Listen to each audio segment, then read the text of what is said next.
All right. Excellent. Let's get the show started. Welcome back, everyone, to Behind the Shield. I'm your host, Marco Estrela. I hope everybody had a nice Halloween. I know it's in the middle of the week, but for everybody who had kids like I do, hopefully you're not eating too much of their candy and their chocolate. Unfortunately, that's my case here. Eating too much chocolate in my office. We're just waiting a few seconds before we get fully underway. But have you? Do you have any kids, Chris? Did you have to deal with the Halloween? I did, and my son was creative in his request because he basically made us get him two costumes. He wanted to be a zombie policeman, so we had to get the zombie makeup going. But he also loves the police. So we wanted to be a policeman, so we had to work that out. And then my daughter went as your one of the Disney princesses, so that wasn't too bad. But yeah, we did. We got to do all that, which is a lot of fun each year. Very awesome. good. Which Very princess? good. I got to ask. I've got three daughters, so it's always important to know which ones the kids are dressed up as. This year was Elsa. Okay. We she liked last year was Ariel. She goes through the spectrum of her favorites, and actually our she went with our CRO to her to go see the new Ariel, to the Little Mermaid movie recently. So she was really struggling with which one she wanted to go with, but she ended up landing on Elsa. To me, it's all which color dress, I guess, but yeah, it was. I have to ask Chris, make sure you're happy. What's an AI costume look like? Oh, an AI costume. That is a good question. I think generally it's like the robot from what was that Will Smith movie? That's what it seems like everybody is using right now to show their AI systems, like just kind of like the bald head like mine. But yeah, I am. What was it again? iRobot. There you go. iRobot. Yeah, that's it. Yeah, exactly. It seems like the robots in those are being used like for every depiction today. Yeah, AI costumes. That would have been maybe you could have gone with like a name tag, and a backwards baseball cap. Name tag says, "Hello, my name is Chad," and then you could be Chad GPT. Hey, okay, get on with the show. Why don't all you? right. We're gonna get started before this goes too far. So welcome. Let's take it back from the top. Welcome back, everyone, to Behind the Shield. I'm your host, Marco Estrela. I'm glad that you're with us today live. And we're happy that you joined because it's going to be a great show. We have a great show lined up for you this month. We have our friend Tito from HiddenLayer. He is joining us as our spotlight speaker this month, and you won't want to miss his talk about on safeguarding artificial intelligence.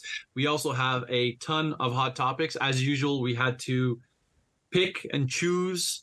Our panel of experts had to make some hard decisions. So among the stories we're going to touch upon this month, the Okta breach continues to have costly ramifications. Artificial intelligence is generating convincing phishing. Johnson Controls is dealing with a breach. And our producer, Jen, her credit card troubles during her vacation, and much more. Topics that didn't even make the cut this month is like topics that just came in, like the Boeing breach, the CDW breach. Oh my goodness, it's just it's chaos out there, it seems. I won't lie. Anyway. I still keep checking and refreshing just to see if there's any Boeing data being released by Lockbit. So I think they took down the Boeing information from their site. That definitely signify that ransoms are being negotiated, is my guess. So I'm waiting for Johnson Controls to issue their Q4 earnings statements that's supposed to come out today, and they're not out yet. And who knows if they're going to be out soon? They can't produce their financial statements. So as you can hear, if you're on the show live, lots of topics, lots of things to get to. So before I get to that, if you are new to the show and you'd like to catch up on past episodes, you can find them on virtualguardian.com or wherever you listen to your favorite podcasts. You can download them there. So let's get to it, shall we? To help me navigate these hot topics, we have, as I mentioned, my trusty panel of experts. And they are Patrick Naum, Virtual Guardian's CEO, How's it going? Hi, everyone. From our office in Minnesota, we have Bill Stroob, President of Virtual Guardian's U.S. Operations. Good afternoon. Bill. And as a special treat, a special trick or treat for us this month, we have our spotlight guest has agreed to join the panel this month. So it's Chris Sestito, who I called Tito before. He likes to go by Tito. Is that right, Tito? That's right. Thanks for having me, everybody. I'm really excited to be here. Excellent. Well, Tito is co-founder and CEO of HiddenLayer, a cybersecurity startup dedicated to preventing adversarial artificial intelligence attacks. And Tito has over a decade of experience leading global threat research, intelligence, engineering, and data science teams with a focus on security products at organizations such as Cylance, Qualys, and Agari. For those who are not familiar with HiddenLayer, Tito, can you tell us about, all about HiddenLayer? Go ahead. Yeah, absolutely. So we founded an organization specifically to secure artificial intelligence in all of its forms. It's the fastest growing, just most pervasive technology out there in every industry for all of these use cases. And so that's exciting, but it's also one of the most, if not the most vulnerable technologies out there. A little bit later when I get to share more on that in HiddenLayer, I'll be able to dive in. But it's really something that's going to affect all of us, especially with artificial intelligence converging on a lot of these existing technologies we have to secure. Like, you have LLMs starting to replace search engine technology. We have neural networks present in operating systems. It's really a scenario where even for traditional cyber defenses, we're going to have to start understanding how to secure artificial intelligence. And so that's exactly what we do. Okay. So you're like the part of the spearhead of the artificial intelligence movement, I'm guessing here. Did you? Right. This also just came across. I might be a few days late. I don't know, but it was just announced that quantum computing has cracked the RSA 2048. It's cracked. Quantum computing cracked it, and so RSA is now deprecated, or they're actually sorry. The group that did that did it are calling for RSA to be cracked. So I don't know if artificial intelligence had a role to play in that, but it's just nuts that things are moving so quickly with AI and quantum computing, and those two I think are pretty closely linked together. Did you hear about that one, by the way, or am I just the one that's a little bit late behind the times? Definitely aware of it. I think it's interesting too, and to your point about how closely related they are, I think it's super interesting to keep track of, because quantum computing is sort of the route to really growing at an accelerated rate on the hardware side as well, which is sort of the limiting factor today in artificial intelligence. And when people ask me about all the doomsday scenarios with AI, I tell them, like, don't worry, the GPUs can't do that yet, but maybe soon, is based on the acceleration that quantum brings to the game. So you're absolutely right to consider them sort of linked topics in terms of what that means for all of us. Yeah, I find it very interesting, the fact that we've waited for the artificial intelligence, and then of course we all know the story. OpenAI comes out with ChatGPT, and all of a sudden Bard comes out, and another one comes out, and another one comes out, and not even a year later, quantum computing is cracking RSA. So it's just like they've been at it for many years, and it just both of them in the same year. Anyway, that's behind the top.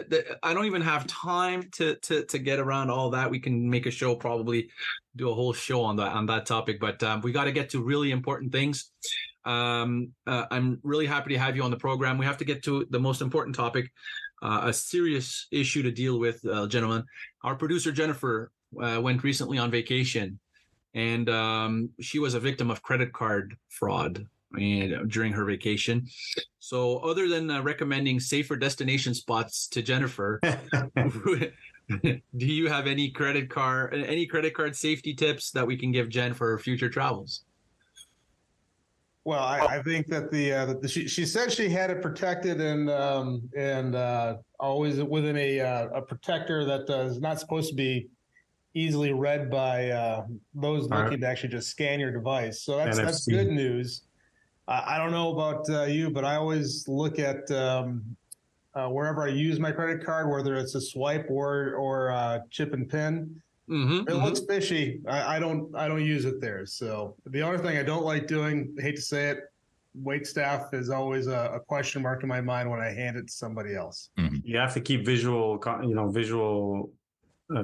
card at all times, right? And that's why they have to transact. I mean, what I'm fascinating, I'm based in Montreal, in Canada, is that the PIN is not prevalent in the US. I mean, I'm still signing on credit card receipts, whereas here it's PINs everywhere other than, transactions that are under $200 I could tap.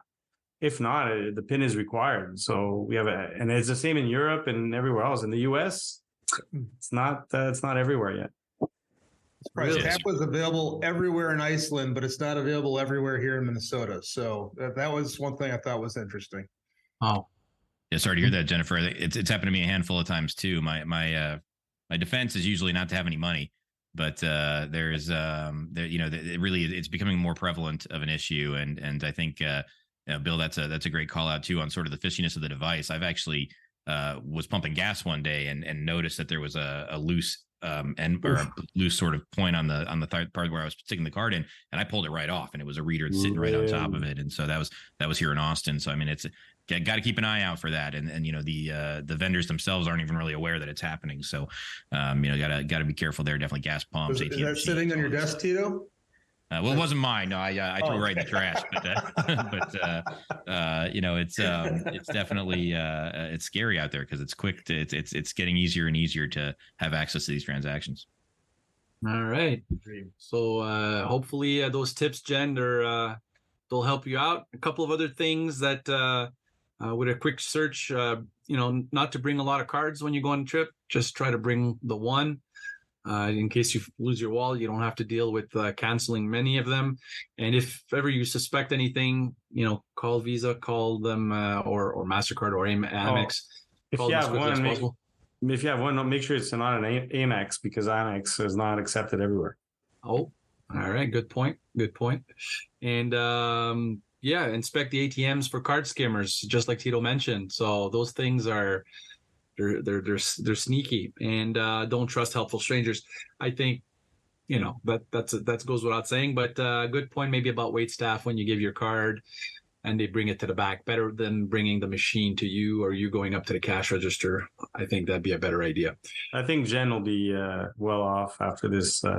She's gonna get traveler's checks, you think, next time? Yeah, she's good. I haven't seen one of those in years. All right, great. Let's get to our hot topics. Bill, you are up first, and our guest is going to be talking to us about AI a little bit later on, and it just so happens that's the topic that you chose for us, and AI as it relates to cyber attacks. Can you fill us in? Yeah, and specifically to phishing, but I think, one of the thoughts I have regarding the story is that, one, I think that tools like ChatGPT, Bard, and so on have so many things that offer from a fantastic and worthy productivity perspective that we do need to learn how to leverage those tools and make them better.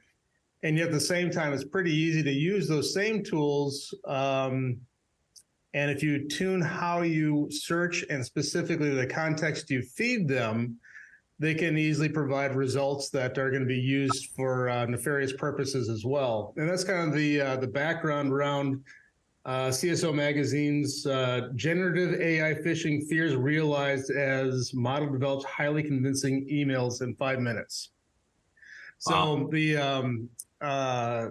The concern has been talked about quite a bit. In fact, Abnormal, a vendor out there, has talked about the concern that is growing across CISOs and across their client base.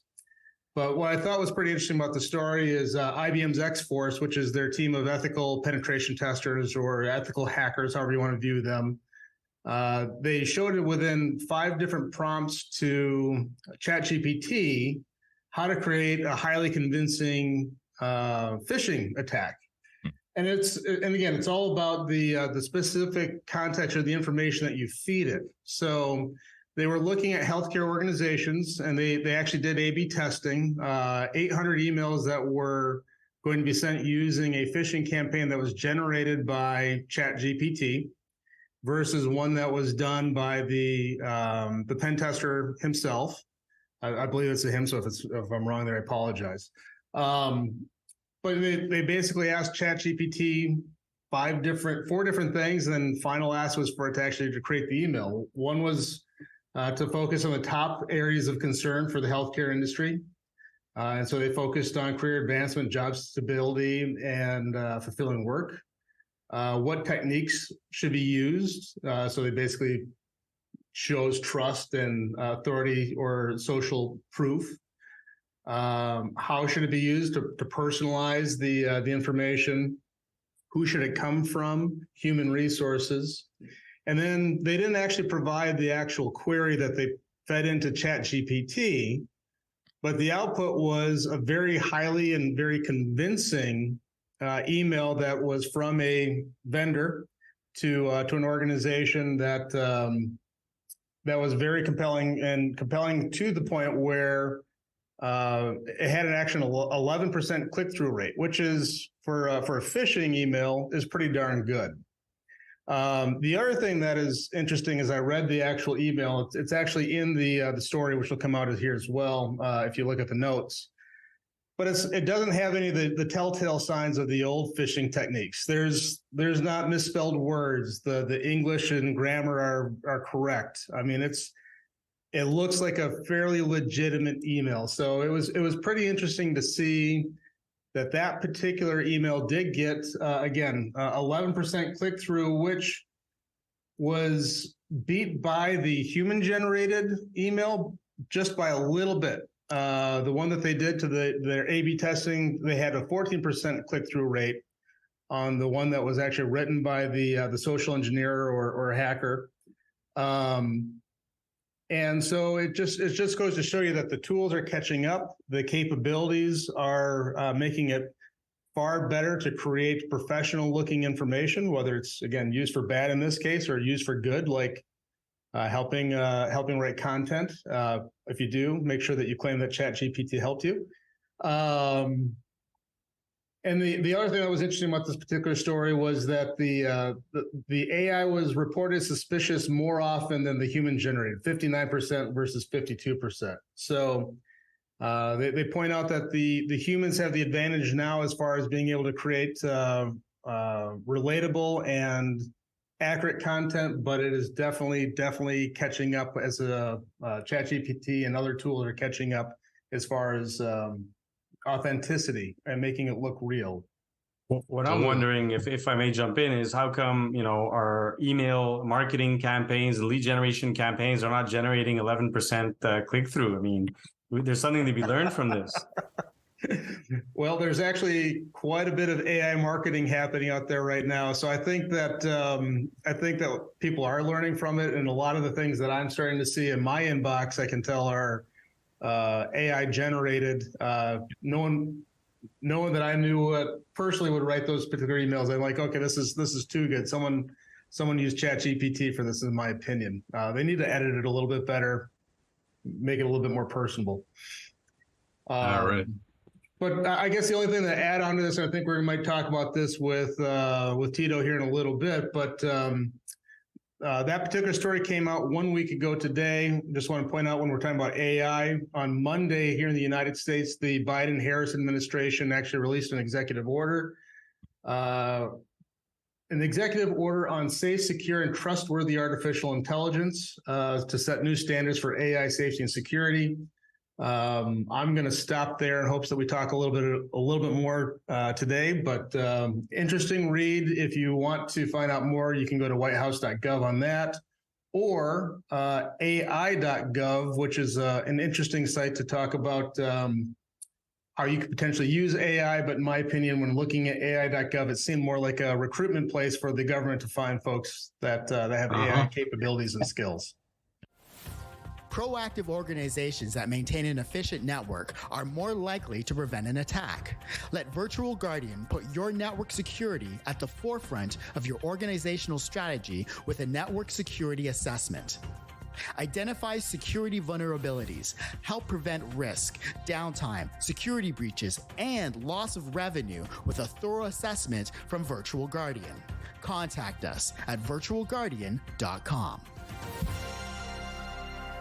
Interesting.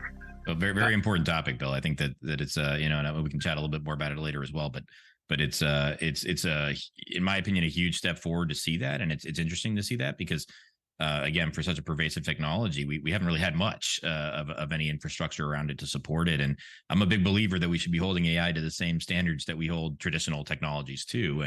But there's a correct way to do that, and there can be some intrusive ways to do that. So it's a it's a hot topic right now. We're seeing a lot of response from those in the AI world, and some that are concerned at which layer we're securing AI. Some believe firmly that it should be in an application layer security driven solution, and some believing that it should happen at the model layer, and so it can be pretty complex. But I think at the broader level, we should really be thinking about, are we holding it to the same standards that we hold other decision making engines, because that's ultimately what it is. And so that's a super interesting topic, though. Didn't President Biden just sign an executive order on this? Yeah, yep, that's what we're just talking about. Yeah, exactly. Okay. Yep. Well, excellent. Thank you, Bill, for the insight. We're going to move on. Just before, I forgot to mention to those who listen to us live, when Tito comes to do his talk, you can put your questions, or actually questions regarding any of these hot topics as well, not just a spotlight talk, but you can put them in the Q&A section of the Zoom, and then we'll try to get them at the end of the podcast. So moving on to the second hot topic, Patrick, you're up. You wanted to talk to us about the critical situation at Johnson Control. What's going on over there? Yeah, absolutely. Thanks, Marco. And I just want to commend Tito, because he probably, I don't know if you guys agree, has the best voice we've had in just over a year of podcasts. I mean, it's like radio voice. It's right on the money. It's good to win at something. I'll take it. I had to call it out. Thanks, Tito. You'll be reinvited. So Johnson Controls, I wanted to, obviously you have a lot of, we've heard about Boeing, and there's a lot of things going on, and ransomware attacks left, right, and center. I just wanted to stop on this one because a couple of things attracted my attention.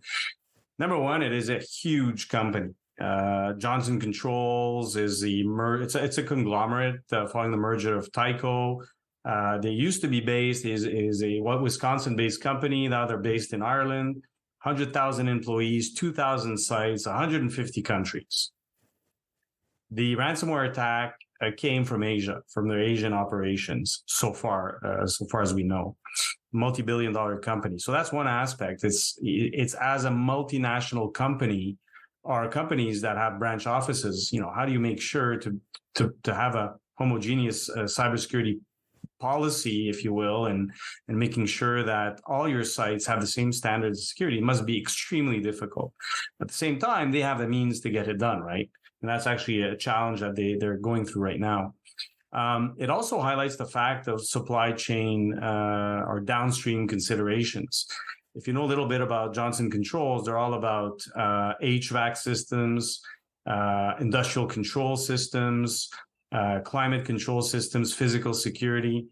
So not only were they attacked by a ransomware event, which happens to be Dark Angel, and it was targeting their VMware ESX environment with the ESX encryptor ransomware attack. They also are a victim of a 27 terabyte exfiltration scenario.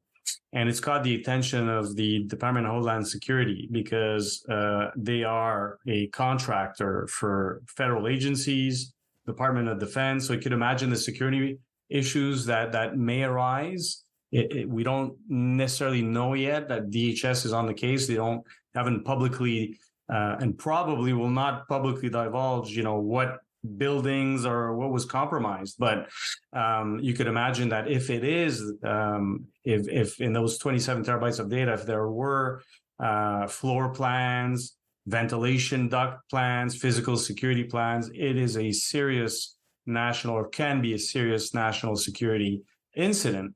And a lot of people are saying, there's millions of contractors for the federal government. There are security standards, but a lot of the people from the industry that were interviewed for following this hack, they mention it, says there's not necessarily any consequences so far. There are no penalties. I don't think there's no accountability for contractors dealing with the federal government other than just having minimal security requirements. Okay, it's one thing, and as we know, you could have solid security systems and requirements and still be compromised. So what's the accountability level of those contractors dealing with the federal government and these agencies? So that was one of the challenges in terms of downstream supply chain impacts, if you will, of such a hack. The other thing that attracted my attention is the first time I actually stop and look to understand what a Form 8K is for the SEC, Security Exchange Commissions. For those of you who do not know, you need to divulge all sorts of information through the Form 8K, including material breaches or cybersecurity incidents. And it's the first time I stopped to look at what the wording of a company is, because I have to say that throughout the hack, Johnson controls were forthcoming. Obviously, as is always the case, or mostly the case, you're advised by your clients, right? They have like 10 different brands under the Johnson Controls banner. So at some point in time, you can have a client going onto a portal and starting to see either interruptions of service or messages that highlight issues. That's usually the first way we learn about a hack. But they were forthcoming in terms of writing the information up. This happened end of September. And this is, I'm just going to forgive me for reading, but I think it's important to see, what these publicly traded companies write up. So Johnson Controls International has experienced disruptions, portions of its internal information technology infrastructure and applications resulting from cybersecurity incidents. So they identify it. Promptly after detecting the issue, the company began an investigation with the assistance from leading external cybersecurity experts and is also coordinating with insurers.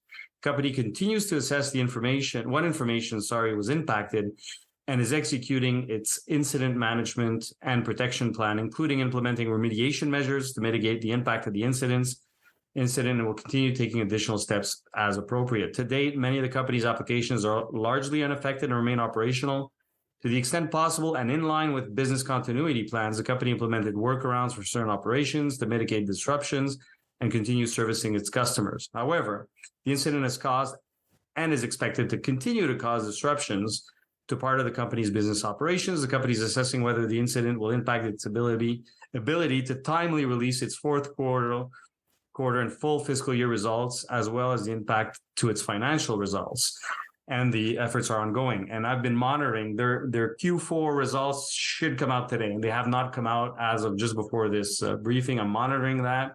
So you could immediately see that their reporting is affected. If you go on their website, there's not a lot of information other than the 8K. They pretty much hit all the points in this 8K submission. So it's interesting. They covered all the angles. They're addressing it well, but the impact is unbelievable.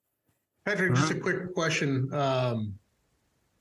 Does the article, or was there any other data that was provided, would make you believe that it's like Boeing in the sense where they have this 27 terabytes of data and they're holding that data hostage, rather than traditional ransomware where they actually install, the ransomware, encrypt the device, and hold that machine hostage or the data hostage on-prem? Yeah, it's a it escapes me. The double attack, like ransomware and data theft. They actually, thanks for asking the question.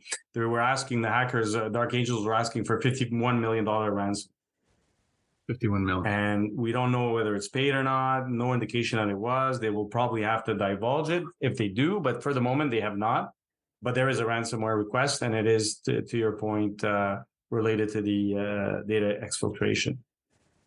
What a troubling trend on the ransomware side. I mean, we've started to see more and more of these events end in not just the encryption and loss of the data, but the actual exfiltration and it's in some cases dark web and in some cases public web publishing of private data. I mean, we've been seeing that for a few years, and I believe it started with Chimera ransomware back in like 2015, 2016, where the threat wasn't you won't get your data back. The threat was we're going to give it to everybody. So give it to everybody or sell it to somebody else. That's right. Yeah, that's right. I mean, anybody dealing with the private cases, and so it's a troubling trend to see, because it really starts getting people liable for for PII, as well as just generally speaking, like it's extremely damaging to the brand. So it's hard to watch.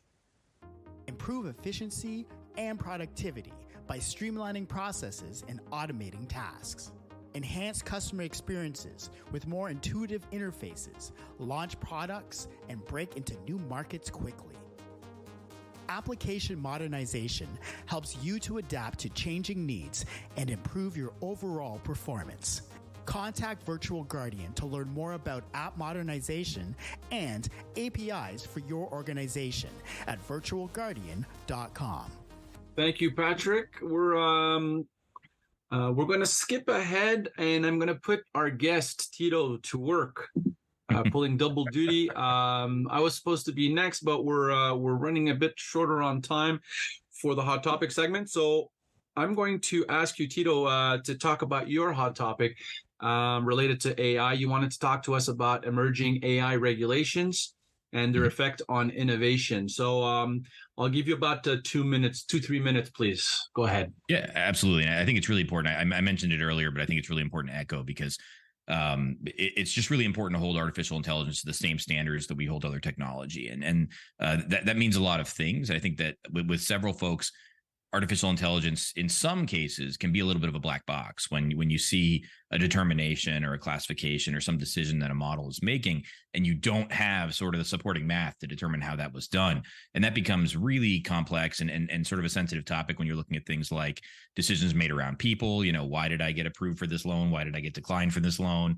But then it can also get to be a very dangerous sort of implication when you're looking at things like if you trained a model to predict a disease, but you didn't train that model on, every group of people that are out there, or there was some other inhibiting factor for even getting data into that position. These are the types of things that really need to be heavily regulated. And generally speaking, they are in other technologies when it comes to things like the heavily regulated industries in finance and insurance and healthcare and other areas there as well. But we should be holding artificial intelligence to that same standard. But the other side of that coin that I think is very important to mention as well is we shouldn't hold it to higher standards than, and in some cases, standards that require even more burden on those who are here to innovate and here to allow artificial intelligence to improve our lives and improve the lives of everyone on planet Earth.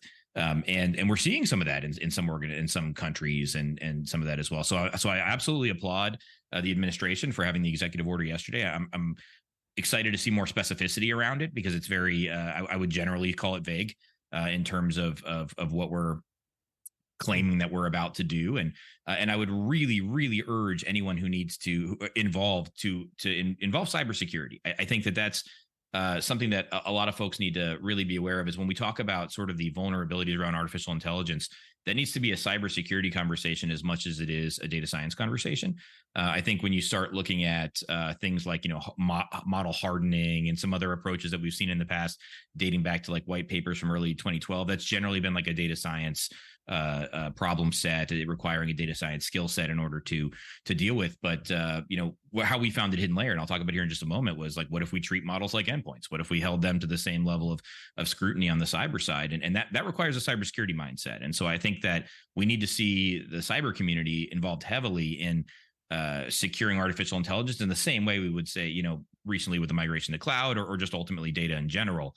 That's an important part. So I'm really glad we're taking steps in the right direction because artificial intelligence is a little bit of the Wild West right now when it comes to what's being deployed out there. But we don't want to slow anything down, and we don't have to. If we do this right, we will actually allow for organizations to take more risks, to deploy models in places that they wouldn't have otherwise been able to, and to innovate even faster. And I think that should be the goal. And we have to do it responsibly, which is where all of this comes into play. Yeah, we don't want to see a Skynet, Tito. Another. We don't. But we're in. The real threat is people, and we have a very, very long time to go, even in the hardware side, before we have the ability for models to spin up models to create generative intelligence that can then spin off and decide what it's going to even operate on. We're still very much in the world of a human being has to tell a model what to do. And my joke here, if you've seen war games, is like, if I wrote a terrible piece of software in Python that said, if X, Y, and Z happens, launch some missiles, that would be crazy irresponsible. And I wouldn't blame the programming language for doing that. I would blame the human being who decided to do such an irresponsible thing. And that's absolutely the case with artificial intelligence as well.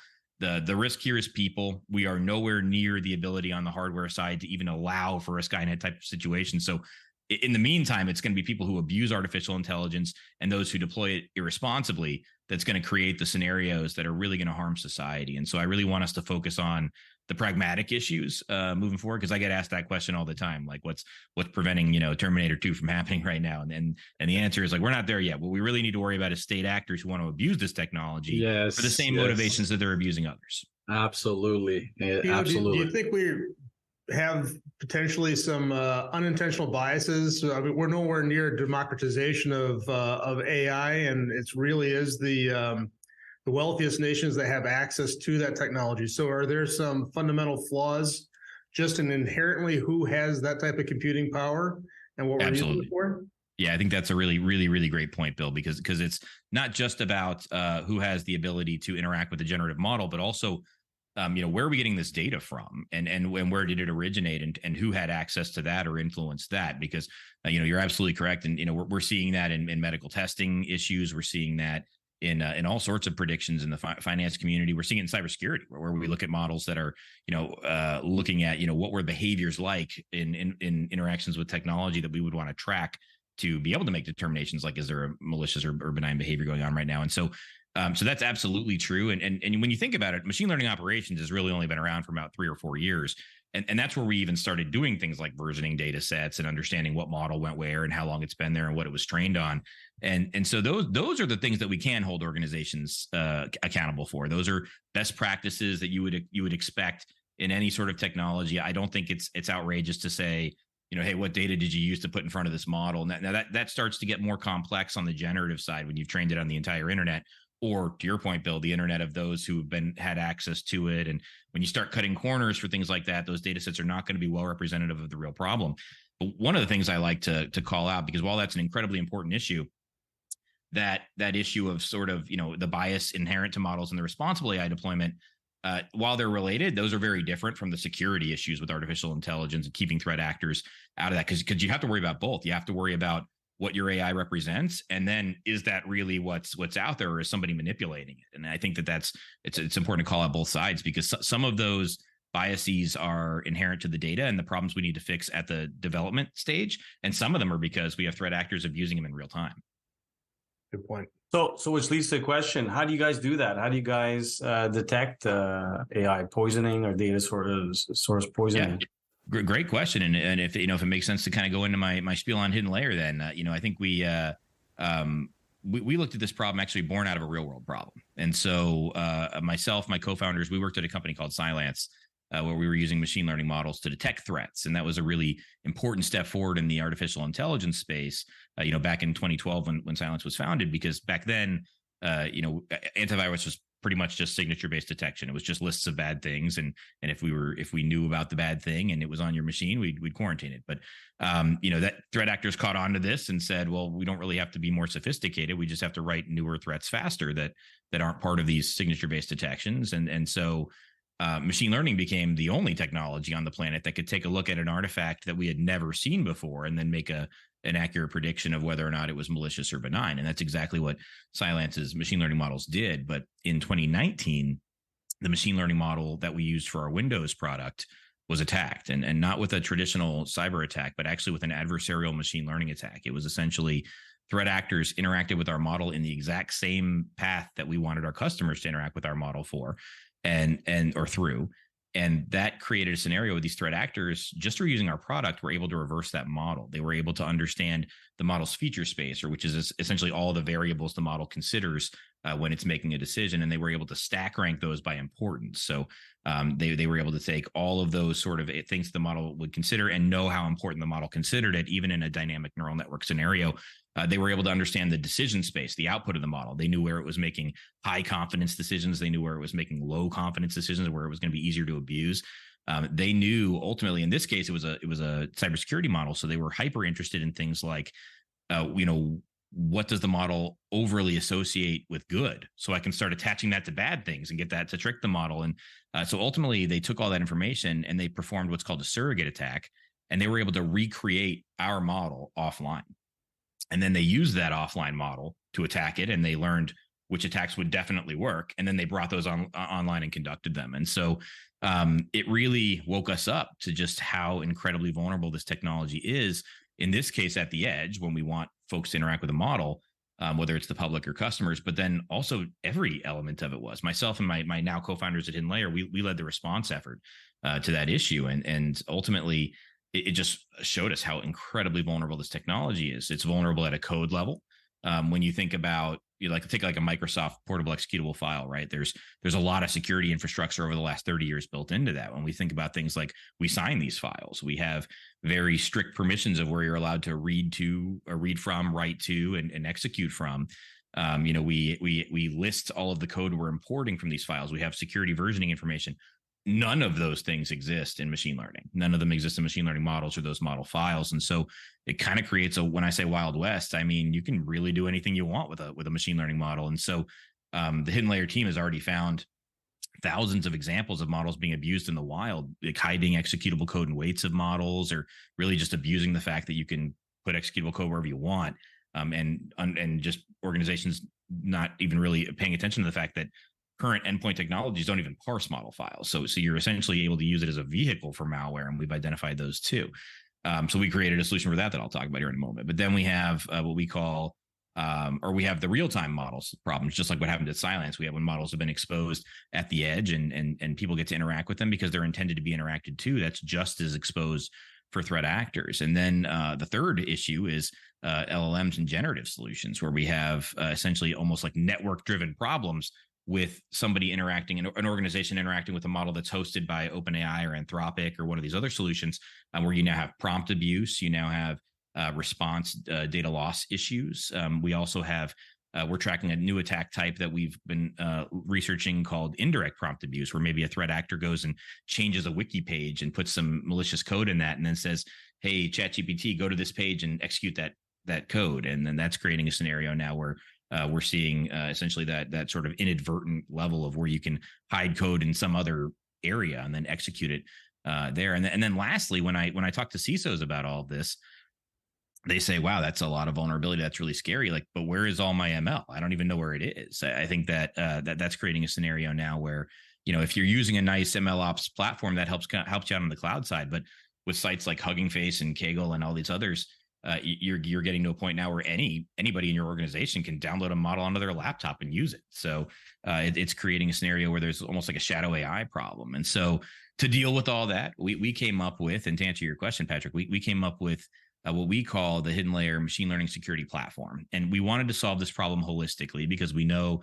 customers don't want another 10 security vendors to deal with based on now the problem on the AI side when they're already dealing with 20 and their traditional cyber.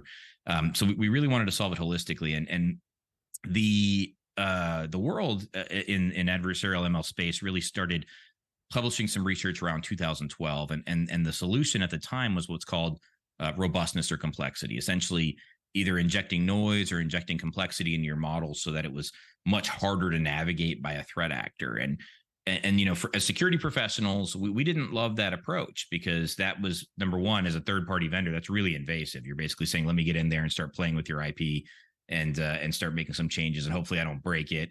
And then that also makes your models a lot more expensive. And then lastly, it's a per model solution.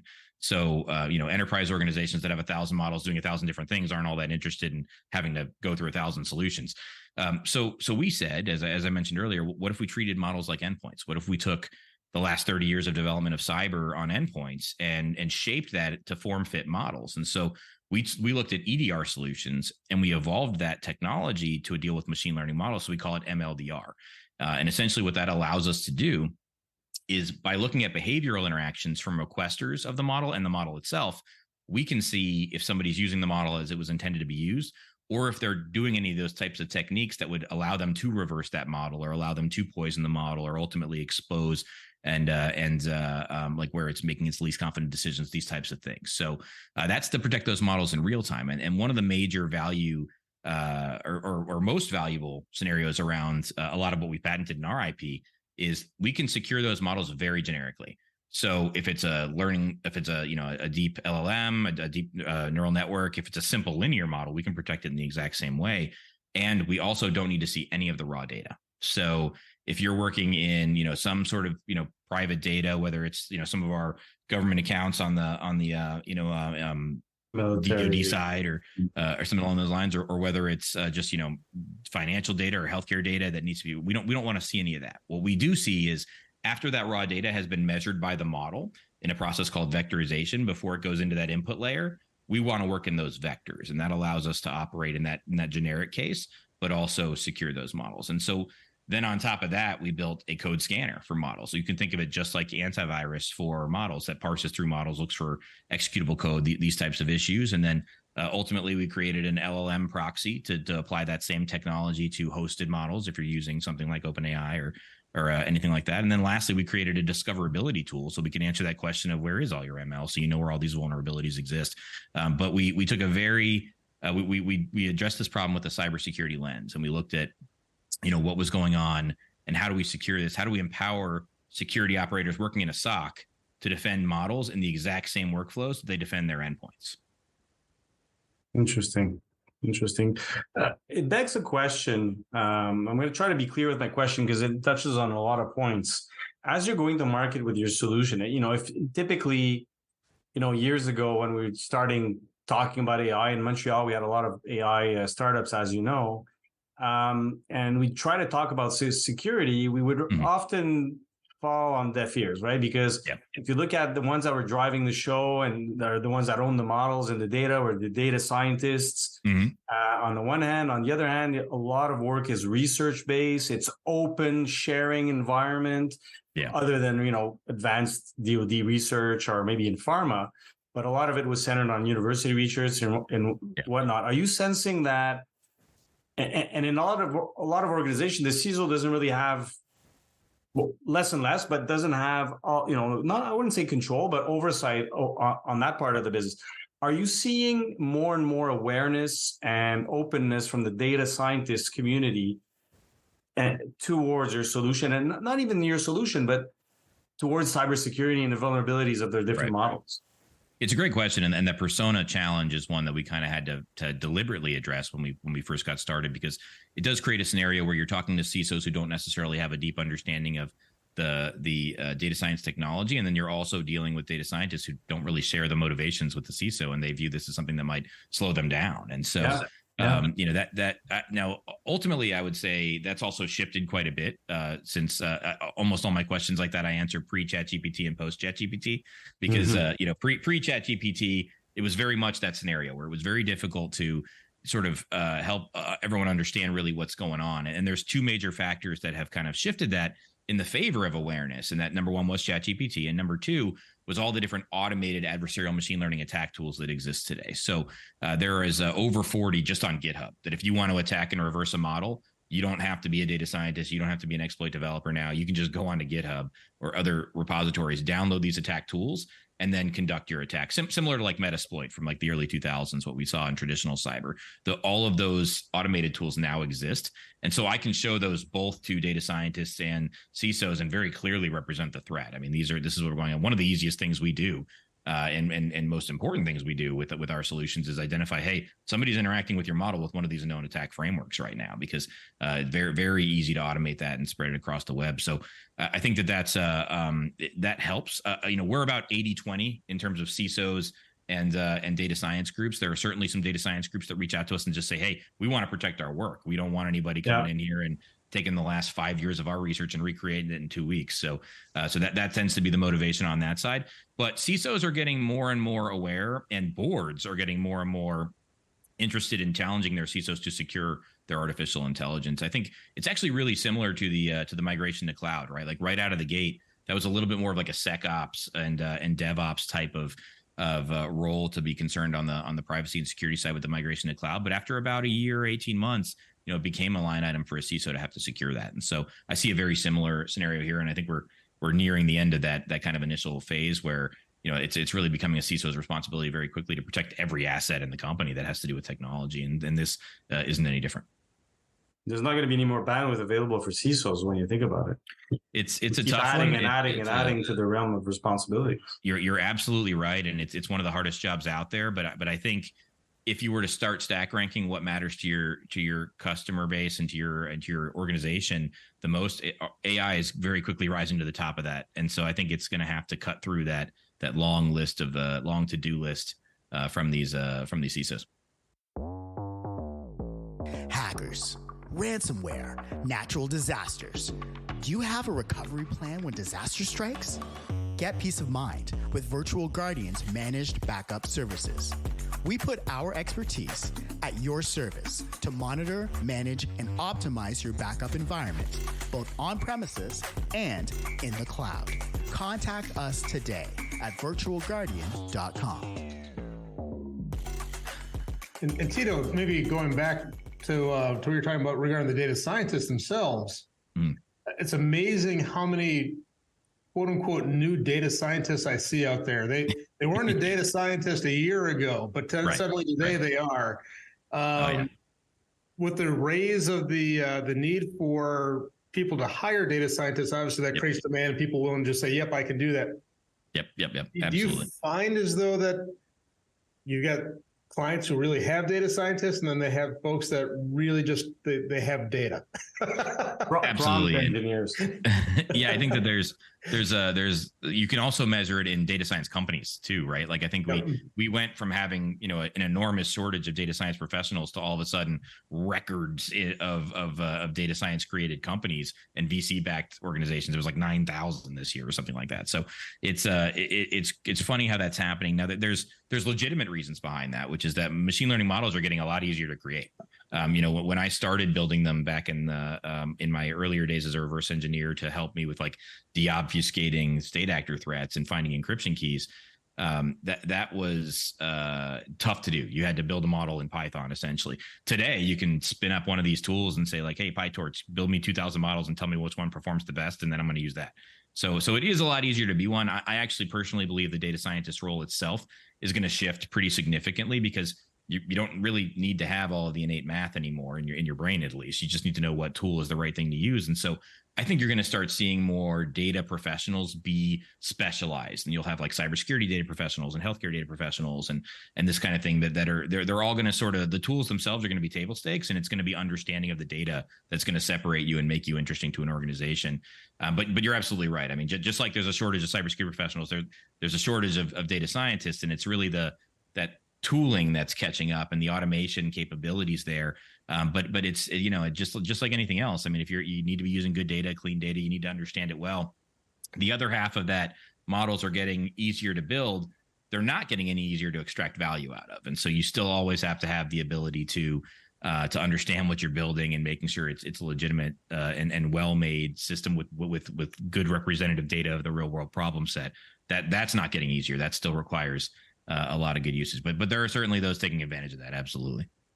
Maybe another follow-on question is kind of off topic as far as how you secure AI models and data. But you've come from a cybersecurity background. What do you see as far as the potential benefits of AI as it relates to most of the folks listening to the show? They're cybersecurity professionals hoping to find some sort of edge or way to use AI to make their jobs better, maybe slightly easier. What do you see coming down the pike next 6 months, year, 2 years to achieve those goals? Great question. And it's a really important question because while AI is certainly expanding the threat landscape like crazy, it's also giving us a very powerful tool to deal with that expansion. And I think if I were to pick one area where that's the most useful, I think it's in a SOC. I mean, artificial intelligence does incredibly well with different data sets from different sources and having to align them, compare it, make determinations around that. So when you look at like an XDR type of scenario where you're trying to understand, some data from your network log, some data from your endpoint, some data across the board, and then at a very high level of trying to pull out the signal from the noise, that's exactly what AI was developed for. And so when you start looking at like, generative tools and LLMs and the way that they can pull all that data in and start raising that up to the next tier to say, here's where we need to actually focus your time and attention. I think we should, really embrace, and some organizations already are with like secure ChatGPT versions and other ways in which you can start analyzing all of that. And then I think it also will help just on the behavioral and identity side quite a bit. When you start looking at, how to look at, is this person truly who they are purporting to be. I think artificial intelligence is really well positioned to solve that problem too. So I think we're going to start being able to see things like not having to be as reliant on passwords, not having to be as reliant on, different scenarios that would require or generally lead for an opportunity to misalign or intentionally sort of misrepresent who you are. I think we're seeing some major advances there, and we're already seeing a lot of security companies come out of stealth now to try and take advantage of that technology. So I would say it's just as much of a tool to help us fight the fight that it is one that could create some problems for us. Awesome, thank you.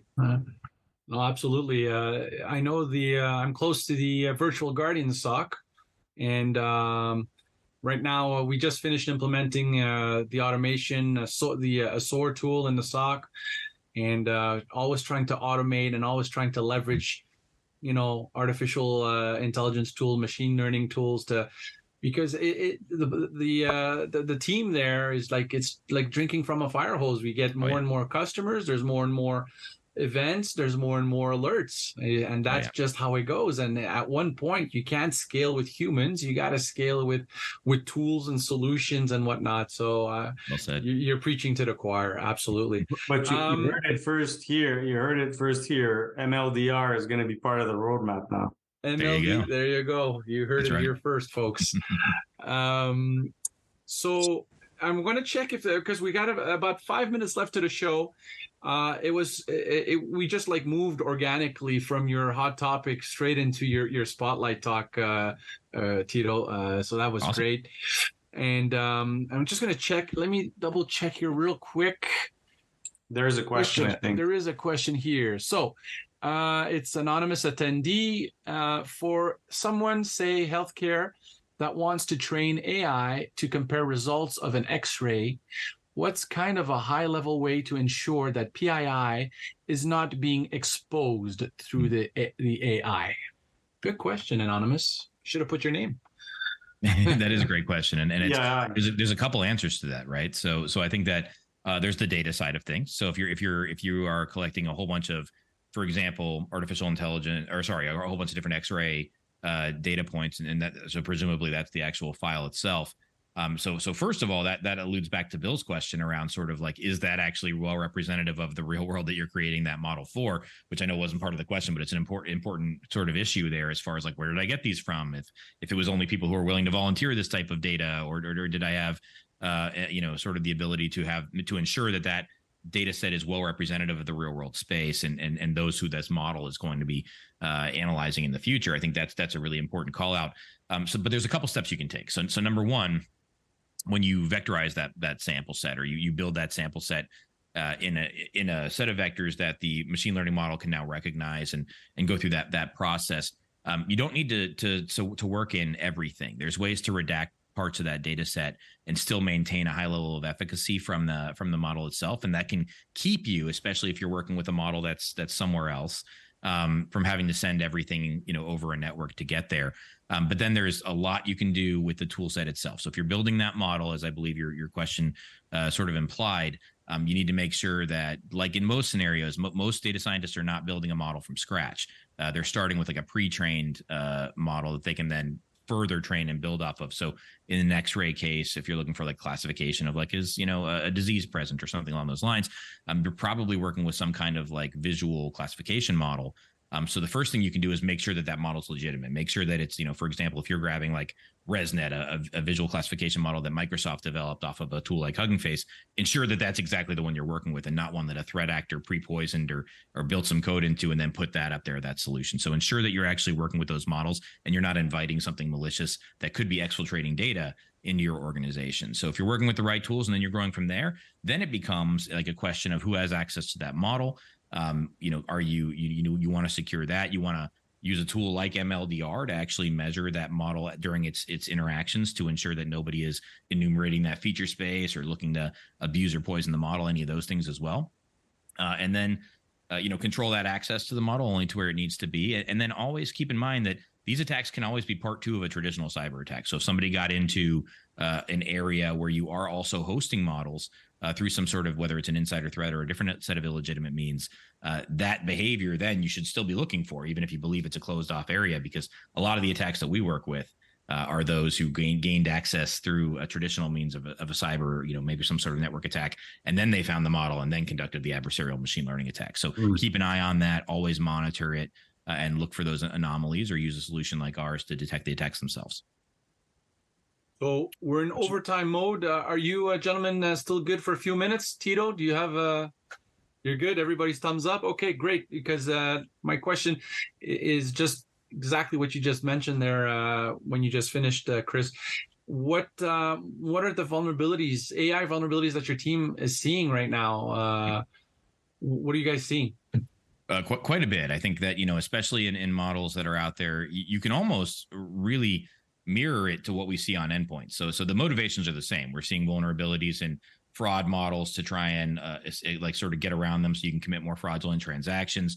We're seeing those trying to steal things like algorithmic trading models. We're seeing people try and steal just high value models that are like recommendation engines, like if you're recommending what movie to watch next or what song to listen to next. And these are high value models that are generally speaking very exposed. And so we see that as well. So there is inherent vulnerabilities there. So all the code vulnerabilities I described, those are a major issue. There's really no security infrastructure with regard to code for these machine learning models. And so you can execute code wherever you want. We've even seen threat actors hiding malware in weights of models. So which really shouldn't even be code at all. It should just be values, but it's a great place to hide things because, again, no endpoint security solution prior to ours and is really looking or even parsing through these models. So it's really important to look for that. So we see the code vulnerabilities. We see the real-time vulnerabilities where you want your customer to interact with this model, and that makes it inherently very exposed, and threat actors deal with those same pieces. And then we see the generative side. In fact, one that I just had an important meeting with one of the major banks at this morning is one of my major concerns, which is that some state actors are intentionally contributing vulnerable code to open source repositories like GitHub so that these generative code writing solutions learn to write vulnerable code from them. And so that's creating a scenario where we're even poisoning the generative code writing scenarios. And we've even seen automated attack tools to do that now. And so, really the options are endless on the threat actor side until we start building up some infrastructure and start getting these solutions widespread. So yeah, we're seeing them all over the place.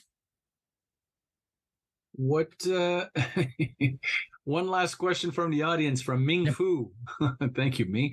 How do you address AI hallucinations? Wow, I guess that's a Halloween question.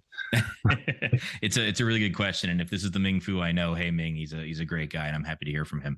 But it's something to address. There's two versions of that. There's the AI hallucination that's common with the model. So if we have essentially a scenario where the model is creating something that you wouldn't have expected based on the training data it had access to and the way in which it was built, the hyperparameters used, all of the sort of optimization techniques within the model, and it's creating something outside of the scope of what it was intended to create, you would call that a hallucination. Now, we don't necessarily address the inherent version of it. What we do address is when we have bad guys trying to intentionally create hallucinations within a model to get some sort of result that they're hoping. They want the model to hallucinate in a certain direction. There's ways to do that with poisoning. There's ways to do that with tampering with the model itself. That's exactly what we address. And so hallucinations is sort of just another version of how you would explain that through the AI side and the AI terminology. Our version of that in cyber would be like, okay, I'm going to start tampering with the parameters of this model, or actually the model's code itself, or ultimately with the data that's going to be used to train the next version. And that's even scarier because an iterative or cyclical learning solutions where you're going to use the prior model to train the next model, if you've been able to abuse that first model, you've permanently damaged that system because it will always use the prior version to train itself. And so, yeah, we absolutely do. And a lot of what we do in what we call in that MLDR solution is going to address hallucinations directly. Beauty. Ming Fu sent another message saying Tito is the best. So there you go. Beauty. Thanks, very, very nice evening. The show is coming to a close. It was jam-packed full. We didn't get time to touch on the Okta breach and the Psycho breach, the 5 hospitals in Southern Ontario. I guess we'll keep all of those for another time. Tito, that was really, really interesting, really great. So we're going to go to the close of the show. Basically, it's just a couple of thank yous. I want to thank you, Tito, for taking the time to spend with us today on Behind the Shield.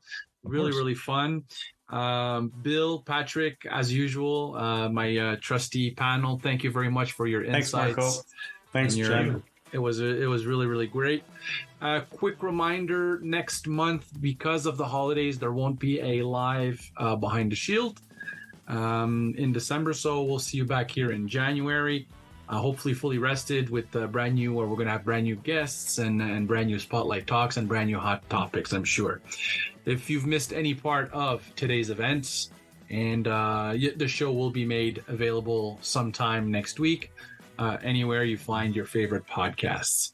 So a big thank you also to all of our listeners. Without you, this is not possible.